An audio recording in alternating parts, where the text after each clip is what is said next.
Wow,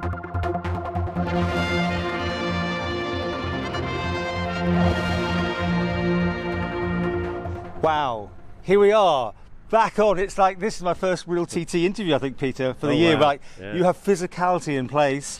This is, well, I mean, it was here on the last TT, but then there's been a break, obviously. Yep.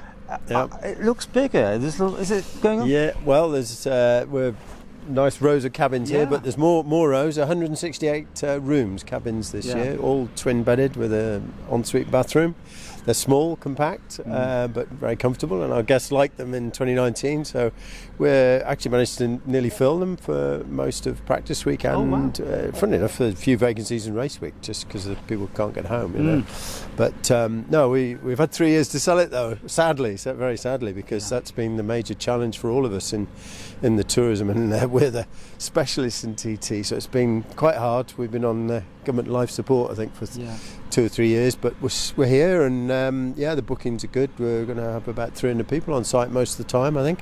This is a phenomenal thing to bring in, though, isn't it? I mean, this takes a lot of space on a lot of boats, isn't it? It's a logistical challenge. It's 44 trailers on the steam packet, 20 tons of wiring to go in, which has to be hired in. The MUA have just finished. We've put a permanent, although we're not necessarily here for the future, we have got a proper electrical connection with the MUA now.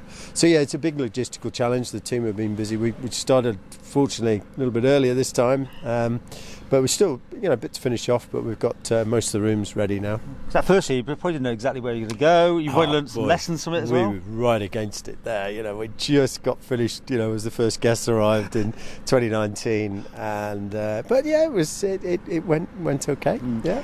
I mean, there's always this controversy about these sort of things, but there are no spaces, I understand, anyway, in hotels. I mean, and a lot of them hold bookings for 3 years, haven't they? The TT, I always say, if we had a bridge to Liverpool, there'd be 250,000 people here, and that'd be same as Le Mans, same as the other massive events in Europe. There isn't a bridge. There's only the ferries and the boat and the aeroplanes, and unfortunately, this year we've had less planes available, certainly up to December, than there were in 2019, so I sadly don't think we'll hit the numbers we had in 2019 this year. What, for the TT in general? For TT, I think we should hit 40,000, I think, would be my feeling. Obviously, we book a lot of other people's hotels, so we are seeing rooms available, actually, not just practice week, but qualifying week. We are seeing rooms available across the board, actually, at the moment, and it's getting here in a combination with the accommodation, so you've got to travel and have somewhere to sleep. And matching those two together, we've spent since January literally just trying to pick off 4 hotels. We've been helping the Palace fill some of their rooms, which the Australians aren't using, and so on. So we've been picking off the mixes that work, either, and even quite busy putting foot passengers on the ferry to come and stay here or in hotels. It is a question now to see what happens, isn't it, really? If the habit returns, people get back in this, and also they've made some massive changes to the whole event. I mean, it's almost like a fresh start, isn't it? It's a big change. Obviously, as the live TV is a massive change, which we're pleased to see, and it will be an interesting experiment, both commercially and technically. Obviously, big challenge for Greenlight. The TT should have a fantastic year. The weather not looking too bad at the moment, so maybe we'll be lucky there.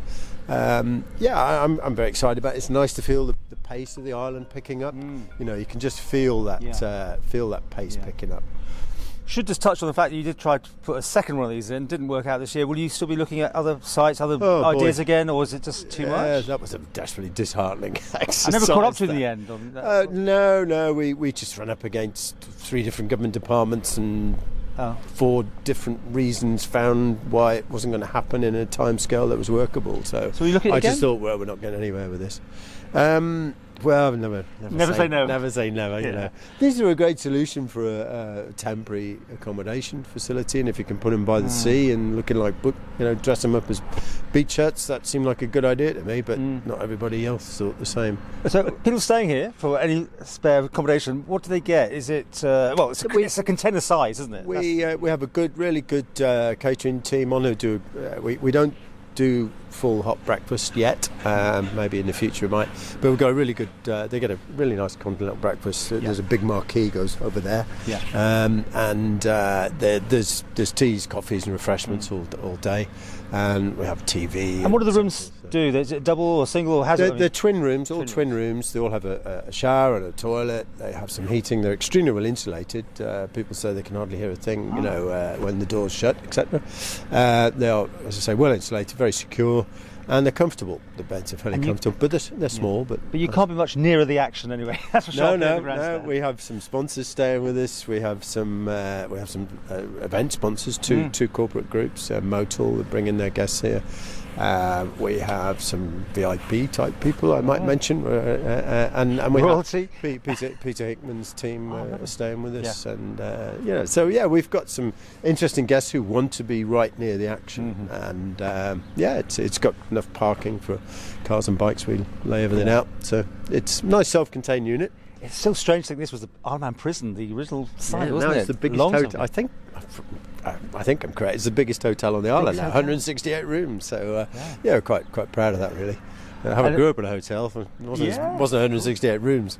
And when it's all over, how long will this take to get back over to the UK? Or whatever? This has to move like light. We have a massive task of getting this away.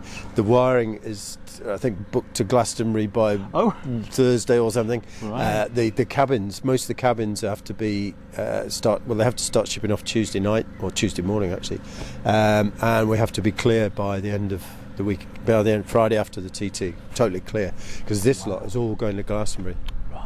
Yeah. So TT ending is not the end for you by any means. That's going to be a real big moment. You're going to save some energy with that. Yeah. Okay. If people want more information, where do they find out about your? We're on the Duke Travel website, and there are a few rooms in Racewich actually available. If anybody's looking for them, and we've got the last couple of nights are quiet. So if somebody wants to come and enjoy all the great stuff going on up at the fan zone, we've got some very cheap accommodation here, 50 quid a night. There you go.